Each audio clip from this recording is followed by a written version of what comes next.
Hi എല്ലാവർക്കും നമസ്കാരം. നമ്മൾ ഇന്ന് വന്നിരിക്കുന്നത് പാലക്കാട് ജില്ലയിലെ കടമ്പഴിപ്പുറം പഞ്ചായത്തിലാണ്. കടമ്പഴിപ്പുറം പഞ്ചായത്തിലെ ടാർ റോഡ് സൈഡ് ചേർന്ന് കിടക്കുന്നൊരു സ്ഥലമാണ്. അപ്പം നമുക്ക് സ്ഥലത്തിനെ കുറിച്ച് നോക്കാം. കണ്ടില്ലേ, ടാർ റോഡിനോട് ചേർന്ന് കിടക്കുന്ന ഈ പറമ്പാണ്. മെയിൻ ഹൈവേ റോഡിൽ നിന്നും 3 കിലോമീറ്റർ, അതായത് കടമ്പഴിപ്പുറം ജംഗ്ഷനിക്ക് വെറും 3 കിലോമീറ്റർ മാത്രമേ ഉള്ളൂ. ബസ് റൂട്ടിൽ നിന്നും പ്ലാപ്പറ്റ ബസ് റൂട്ടിൽ നിന്നും ഒരു 1.5 കിലോമീറ്റർ വ്യത്യാസത്താണ് ഈ സ്ഥലം കിടക്കുന്നത്. കണ്ടില്ലേ, 40 സെൻറ്റ് നമുക്ക് വേണമെങ്കിൽ 20 സെൻറ്റാക്കി മുറിച്ച് വാങ്ങിക്കാം. കാരണം ഫ്രണ്ടേജ് നിറയെ ഉണ്ട്. അപ്പം നിങ്ങളീ കാണുന്നതിൻ്റെ മെയിനായിട്ട് നമുക്ക് പറയാനുള്ളത് എന്താണെന്ന് പറഞ്ഞാൽ വില കുറവാണ് ഇതിൻ്റെ മെയിൻ. അതായത് ഈ 40 സെൻറ്റ് 35,000 രൂപ കൊടുത്താൽ നമ്മൾക്ക് കിട്ടും. അപ്പോൾ ഇതിൽ കുറവായി കൊടുക്കില്ല. അപ്പോൾ ഇനി എത്ര കമ്മിയാവും എന്നുകൊണ്ട് വിളിക്കണ്ട. നമ്മൾക്കിത് ഏകദേശം കണ്ട് താല്പര്യപ്പെട്ടാൽ അതായത് ഇനിയിപ്പോൾ 2 ആളുകൾക്ക് എടുക്കണമെങ്കിൽ 20 സെൻറ്റ് എടുക്കാനും കഴിയും. അപ്പോൾ 7 ലക്ഷം രൂപയാകുള്ളൂ ഒരു 20 സെൻറ്റ് എടുക്കുമ്പോൾ. പക്ഷെ അവർ തരുമ്പോൾ ഒന്നിച്ചാണ് തരുള്ളൂ. കാരണം ഒന്നിച്ച് 40 സെൻറ്റ് കൊടുക്കണം ഈ വില എന്നാണ് പറഞ്ഞത്. ആദ്യം അവർ എന്നോട് പറഞ്ഞത് 45,000 രൂപയ്ക്കാണ് പറഞ്ഞത്. നമുക്ക് അതായത് അർജൻറ്റായിട്ട് കൊടുക്കണമെന്ന് പറഞ്ഞു.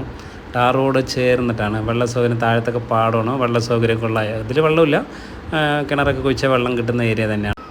പിന്നെ കറണ്ട് സൗകര്യം, പോസ്റ്റുകളൊക്കെ അടുത്തുണ്ട്. അപ്പോൾ നമ്മളിപ്പോൾ കുറച്ചായിട്ട് വീഡിയോ ഒന്നും ചെയ്തിട്ടില്ല. വില കുറവ് കിട്ടുമ്പോൾ പോസ്റ്റ് ചെയ്യാമെന്ന് പറഞ്ഞിട്ടായിരുന്നു. അപ്പോൾ ഏകദേശം നല്ല വില കുറവുള്ള തന്നെയാണ് ഇത്. എന്തിനും നമുക്ക് സൗകര്യമായിട്ടുള്ള സ്ഥലമാണ്. ആർക്കെങ്കിലും താല്പര്യം നേരിട്ട് വന്ന് കാണുക. പിന്നെ നമ്മൾ കുറച്ച് ദിവസം വീഡിയോ ചെയ്യാതിരുന്നത് ഓരോ വില എല്ലാവിടെ പോകുമ്പോഴും വില കൂടുതലാണ്. അപ്പോൾ ഇത് ഇപ്പോൾ നല്ലൊരു സ്ഥലമായിട്ട് തോന്നുന്നു. കാരണം ഈ സെൻറ്റ് 35,000 രൂപയ്ക്ക് ഈ പറമ്പ് ടാർ റോഡും ചേർന്നിട്ടാണ്. എന്താണ് നമുക്ക് മെയിൻ ഹൈവേ അല്ലെങ്കിൽ ജംഗ്ഷനിൽ നിന്ന് കുറച്ച് ദൂരം ഉള്ളോട്ടാണെന്ന് മാത്രമേ ഉള്ളൂ. ബാക്കിയൊക്കെ നല്ല അടിപൊളി സ്ഥലം തന്നെ, നിരപ്പന്നെയാണ്. നമുക്കിനൊരു വീടൊക്കെ വയ്ക്കുകയാണെങ്കിലും വലിയ നിരപ്പായതുകൊണ്ട്, അപ്പോൾ നിരപ്പ് സ്ഥലം ആയതുകൊണ്ട് വേറെ നമുക്ക് ഒരു വീടൊക്കെ വയ്ക്കുമ്പോൾ ചിലവുകളൊക്കെ കുറവായിരിക്കും. നമ്മളിപ്പോൾ താഴ്ന്ന പ്രദേശങ്ങളൊക്കെ വാങ്ങിക്കുക, കുന്നൊക്കെ ആണെങ്കിൽ മണ്ണെടുക്കണം, താഴ്ന്ന ഭാഗമാണെങ്കിൽ നമ്മൾ മണ്ണിട്ട് ഫില്ല് ചെയ്യണം. അപ്പോൾ അങ്ങനത്തെ പ്രശ്നങ്ങളൊന്നുമില്ല, നിരപ്പ് സ്ഥലം തന്നെയാണ്. അപ്പോൾ നിങ്ങൾക്ക് ആർക്കെങ്കിലും താല്പര്യമുണ്ടെങ്കിൽ വരിക, നേരിട്ടൊന്ന് കാണുക. അതായത് ഏകദേശം മനസ്സിലായില്ലേ. ഇനിയിപ്പോൾ നമ്മൾ ഇങ്ങനെ 35,000 എന്ന് പറയുമ്പോൾ വിളിക്കുന്നവർ ചോദിക്കുക 30-ന് കിട്ടുമോ 25-ന് കിട്ടുമോ.